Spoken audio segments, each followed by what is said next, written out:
Capítulo 7. Renascendo para crescer. Todas as revelações chamadas iniciáticas ou fundamentais são reencarnacionistas. A reencarnação é a válvula redentora e evolutiva dos espíritos, com ou sem os palavrórios humanos.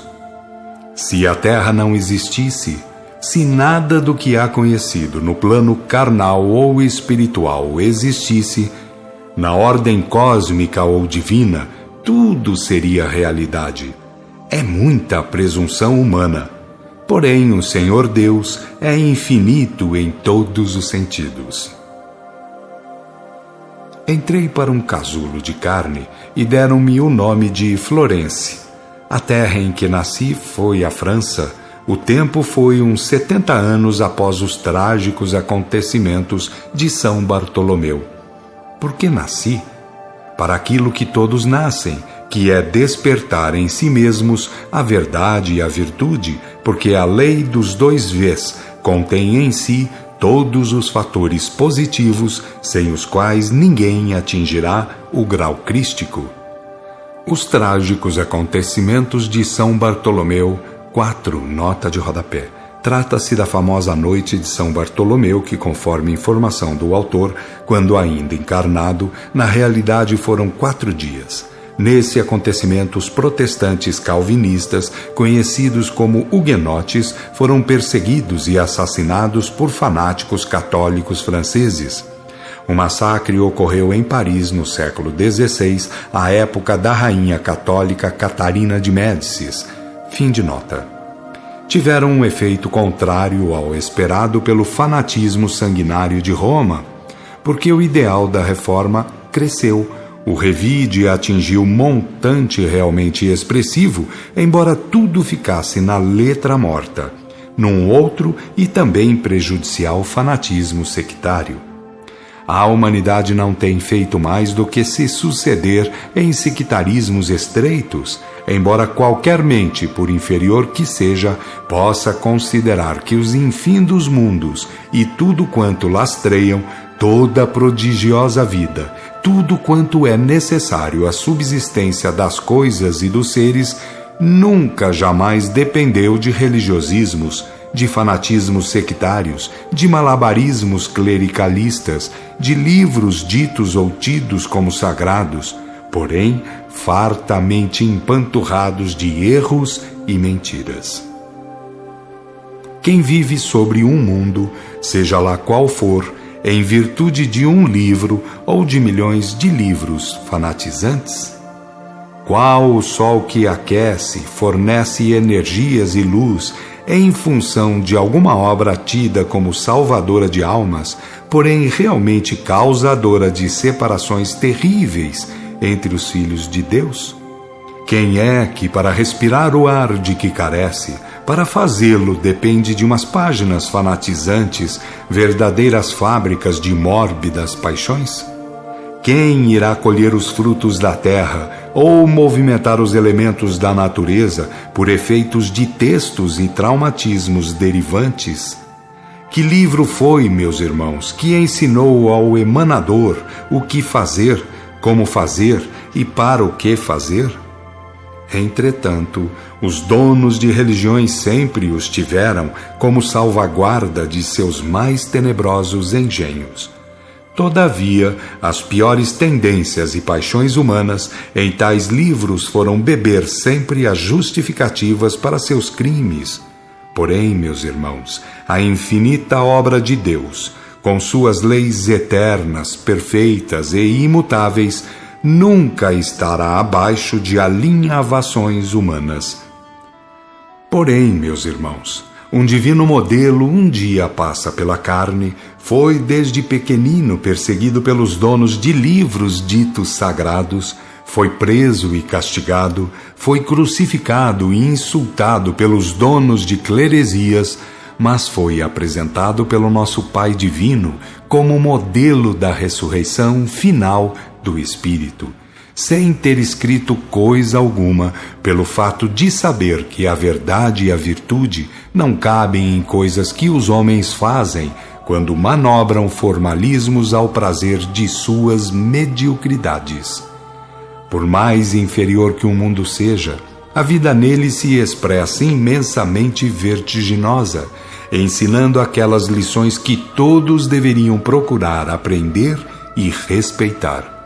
Por mais que uma humanidade seja infantil, tudo tem para compreender as necessidades fundamentais da vida, reconhecendo que não fez a terra que tem debaixo dos pés, nem o sol, nem os mundos, nem o ar que respira, nem coisa alguma que só Deus pode emanar. Qualquer indivíduo que se dê a pensar, logo descobrirá que é um escravo de muitas necessidades, sendo também assim os seus irmãos, podendo compreender, portanto, que da parte de Deus o supremo ideal só poderá ser a fraternidade. E para saber que assim o é, duas razões lhe sobram e muito inconfundíveis: a lei de Deus, que não manda ter religião ou sectarismo algum, e o divino exemplo do Cristo planetário, que foi por todos os sectarismos perseguido e crucificado, porque o clero levita representava a todos eles. Nada tendo de importante a dizer daquela vida, a não ser que nasci com um defeito na perna direita, defeito que me obrigou a saber manobrar as mãos no bendito mistério de costurar e bordar. Quanto à religião, era de origem protestante, cultivava o fanatismo da letra morta, achando que até Deus devia estar sujeito a tudo aquilo, porque alguns homens assim haviam escrito, estando Deus, portanto, obrigado à sujeição. Quando desencarnei, fui recolhida imediatamente, sendo instruída também imediatamente, e a companheira de moradia, uma jovem muito alegre, disse-me com sua bela voz: "Você ganhou no jogo do bem e mereceu o nosso pronto acolhimento, se não tivesse admitido os ensinos da lei de Deus e do Cristo, e se fosse atrás do que dizem as religiões, talvez tivesse que passar alguns anos nas trevas antes de vir para o nosso meio." Olhei para minha perna, que vinha de ser endireitada, e foi a ela que enderecei o meu pensamento de agradecimento. Não sei o que teria feito na vida, como a teria aplicado se tivesse tido as pernas direitas. Pode ser que sim, pode ser que não, mas o fato é que pensei assim e assim continuo a pensar. Costureira saí da carne e costureira vim a ser no mundo espiritual. Passei 23 anos no mundo espiritual e retornei à carne agora na América e no Brasil. Fui barata de igreja, mas não fiz mal a ninguém com o meu fanatismo católico, porque uma negra escrava nada tinha a fazer dessas coisas, visto como os bens a dispor e os objetivos a atingir eram mais do que limitados. Casei com um negro escravo, dócil e prestativo, tendo sido ambos muito bem tratados pelos amos, dos poucos que dispensavam aos escravos bons um passadio de brancos. E como tínhamos a vantagem de lidar na cozinha da casa grande, tudo se encaminhou para o melhor possível com a nossa boa conduta e as graças de Deus. Foi uma vida longuíssima, tendo atingido eu os 102 anos, e a saída foi boa, porque uma negra escrava nem no mundo espiritual iria esperar tudo aquilo que ele me deu. Todavia, quando me disseram se queria continuar negra ou branca, achei bom optar pela cor branca. Pude em breve conhecer algumas vidas pretéritas, ficando bem e mal ao mesmo tempo, porque os méritos e os deméritos equilibravam. Todavia, estava livre de pecados, sendo apenas um espírito carecente de evolução, de vidas e mais vidas, para ir realizando em mim mesmo a verdade e a virtude. Então assim é, disse a quem me esclareceu. A libertação só se consegue quando se atinge o grau crístico, porque significa vencer a lei das encarnações obrigatórias. Ser um espírito sem crime a descontar não significa libertação total. O processo evolutivo tem o seu segmento normal, devendo o espírito atingir a sagrada finalidade, custe mais ou custe menos. Se errar, terá que acertar, mas a vida é eterna e tudo continuará. Veio-me à lembrança perguntar sobre futuras vidas, tendo ele respondido: posso garantir que estamos no limiar de grandiosos acontecimentos, pois a doutrina deixada pelo Cristo será restaurada e estendida sobre a terra. Temos ordens de aguardar os acontecimentos. Quando for a hora, teremos os avisos e deveremos cooperar no grandioso movimento. Mal saída de novo da carne, abalou-me ouvir aquilo, pois era fervorosa católica, capaz de afirmar que fora do catolicismo não poderia haver doutrina de Jesus Cristo. Como ficasse profundamente chocada, disse-me Tancredo: não te perturbes, porque terás que estudar um bocado, Alice, antes de entrares para novos trabalhos, e saberás o que foi e o que voltará a ser a doutrina de Jesus Cristo, cujos fundamentos são a moral, o amor, a revelação, a sabedoria e a virtude, e tudo isso à margem de quaisquer cleresias, de quaisquer manobrismos de grupos formalistas e comercialistas. Compreenderás então que tudo repousará no cultivo da verdade e da virtude, tendo a revelação como instrumento de advertência, ilustração e consolo. A revelação? Isso é como a anunciação, irmão Tancredo. Tal e qual, pois tudo se resume na comunicabilidade dos anjos, espíritos ou almas, que é como na Bíblia chamam aos espíritos comunicantes. Se Deus assim quer, que assim seja. Tancredo viu-me pensativa e indagou-me: em que pensas, Alice? Minha gente falava com os espíritos, isto é, fala com os espíritos. Se é isso que vai ser conhecido de todos, creio que será vantajoso. Fazendo sinal de prudência, acentuou: não te importes com o que irá acontecer, porque tudo acontecerá segundo ordens de muito mais alto. Afinal de contas, sabemos por informes de nossos instrutores que em todos os mundos as humanidades, encarnada e desencarnada, terão que se infusar.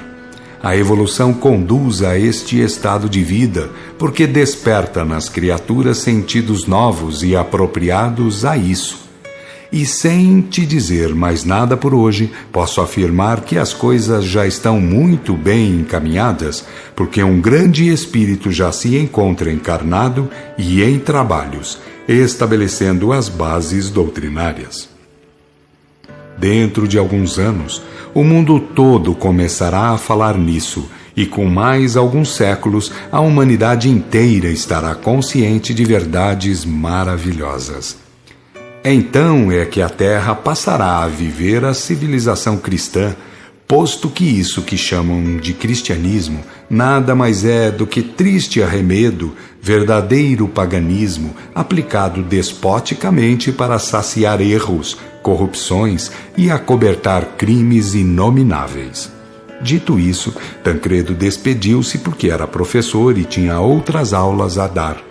Fiquei conversando com algumas amigas, tornando a me familiarizar com tudo quanto pudesse sobre a vida no mundo espiritual. Porque, embora tudo seja como prolongamentos do mundo terreno, para melhor ou para pior, para baixo ou para cima, a verdade é que se estranha bastante a mudança quando se sai dos conceitos católicos que são completamente errados sobre estas plagas. Os formalismos, os simulacros, todos os fingimentos, todos os sacramentismos e tudo quanto diga respeito a milagres e a mistérios, tudo isso que ilude a uns, engordando a outros, colocando galardões sobre criaturas ignorantes e petulantes, tudo isso que faz traidores da excelsa doutrina passarem por ministros de Deus, tudo isso cai por terra, quando se entra no mundo espiritual um tanto superior. Aquela chave libertadora, a verdade, a virtude e o trabalho, isso de novo eu aprendera. E aprender a ver Deus através de sua emanação, de tudo quanto tinha ao meu redor para ver e compreender, sentir e viver. Porque isto ocorre com facilidade nesses reinos. Em lugar de sujeitar as realidades de Deus ao crivo, muitas vezes estúpido, das letras ditas sagradas, o que se faz é compreender que essas letras estão muito longe do que pretendem os seus fanáticos. Outra realidade que por aqui defrontamos é esta. Prontamente observamos que os encarnados fazem questão de criar dogmas, de fabricar ortodoxismos, de manobrar com estatutos, mas tudo isso em benefício de interesses subalternos, tudo isso para acobertar ignorâncias, tudo isso para engordar o bolso, o estômago e outros tantos infelizes fatores. Se ao menos houvesse pureza de intenção nos erros, muito bom já seria, porque em um mundo inferior como a Terra, aquele que age com boas intenções já é digno de considerações.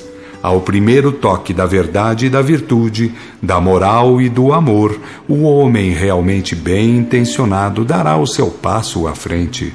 Mas isso é muito raro, porque costuma dizer que o reino do céu está longe e que o reino das vantagens imediatas está neles mesmos, ataca-os de frente e a todos os momentos. Também as letras ditas sagradas, ou que alimentam fanatismos em nome de Deus e do Cristo, tornando-se por isso instrumentos de dissídias e de mortes, por estas bandas são de outro modo consideradas. Porque, em lugar de agir como aí, onde os filhos de Deus com elas pretendem escravizar a elas o próprio Deus, aqui são encaradas de outro modo.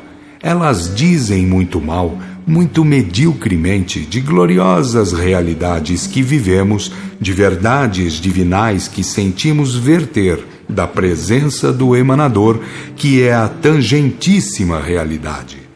Não falamos, é óbvio, dos planos inferiores do astral, para onde se prolongam as porcarias do mundo carnal, mas falamos dos planos melhores, já não digo muito melhores, onde a Bíblia de Deus é toda a luz e glória, onde a palavra do Messias é espírito e vida, deixando muito longe o arremedo todo adulterado que os terrenos ousam dizer que é evangelho.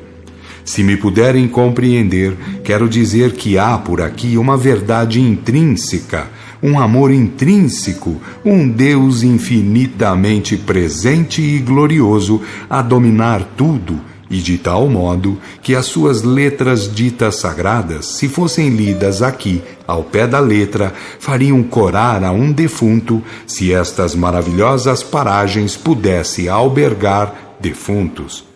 É por isso que muitos religiosos, quando aqui aportam, sentem profunda revolta contra certas afirmações ditas aí sagradas.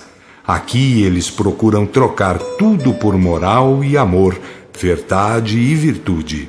Realidades essas que por aqui brindam a todos com perenidade de presença, como realidades vivas e não como longínquas tiradas teologais, tiradas de efeito impressionante para aqueles que as usam para tapear os menos cautos, os compradores de idolatrias e simulações. Creio que descobrem, pelas palavras que lhe dirijo, o quanto o problema religioso está na Terra em profundo atraso. De tal modo atrasado que o mais bem intencionado esquece prontamente de viver a verdade e a virtude para consigo mesmo e para com os seus irmãos, para ir adorar vestes fingidas e idolatrias, pagando bem caro pelas simulações que um dia o atirarão nos abismos trevosos. E quem foi que forjou tudo isso? Quem colocou tudo na frente de dogmas e de ortodoxismos, de estatutos truculentos? Muitos dizem, porque temos ouvido em todas as partes, já que agora estamos funcionando no Consolador restaurado, que um novo Cristo devia encarnar, para ensinar verdades puras, para consertar a humanidade. Entretanto, esses mesmos que dizem isso podem considerar que o Cristo é eterno, perfeito e imutável, como lição, porque representa a lei de Deus vivida, a vontade de Deus executada, mas de modo prático, no meio das ruas, junto das gentes, falando a linguagem da moral vivida, do amor trocado por bondades distribuídas. Não ficou o Cristo no mundo dentro de um templo a tecer futricas teologais. Não perfilhou os conceitos farisaicos, nem dedilhou a lira dos escribas, sempre meticulosos em vírgulas e acentos, jogos de palavras e mil futricas. Foi ele, o divino modelo, consolar aflitos, curar feridas, dar ouvido a surdos, vista a cegos, foi chorar com quem chorava, foi compartilhar das angústias daqueles que sofriam nas mãos dos ditos ministros de Deus. O seu livro sagrado foi o programa de moral e de amor, de verdade e de virtude que pôs em prática. A nova ordem anunciadora deixou-a no Consolador, na revelação generalizada que do Pentecoste em diante teria ficado no mundo se Roma não truncasse tudo com a sua traição. E a prova da moral e do amor vividos demonstrou-a com a ressurreição, com a glória com que se apresentou após a crucificação. Estas realidades todos por aqui a conhecemos, por isso mesmo que devotamos um profundo pesar a todos os ortodoxismos, a todos os dogmatismos, a todos os estatutos que visam reduzir a verdade e a virtude a decretozinhos de homens. Temos a mais plena certeza de que, com um dedalzinho de prudência, de bom senso, qualquer um pode compreender que a moral e o amor, a verdade e a virtude não cabem em papéis e decretozinhos humanos. As coisas deviam ser repostas no lugar e já foram mesmo restauradas, mas em caráter de doutrina viva, evolutível ao infinito, e não como instrumento de novas dogmatizações e não como edição moderna de viciosos fanatismos sectários. A excelsa doutrina do Cristo não cabe em livros, é espírito e vida. Os livros devem ceder lugar aos atos de verdade e de virtude. As grandiosas lições de Deus estão no infinito emanado, e toda a real sabedoria está no amor praticado. Os homens ignorantes esperam um novo Cristo, mas o Cristo eterno espera pelos homens prudentes através de suas obras.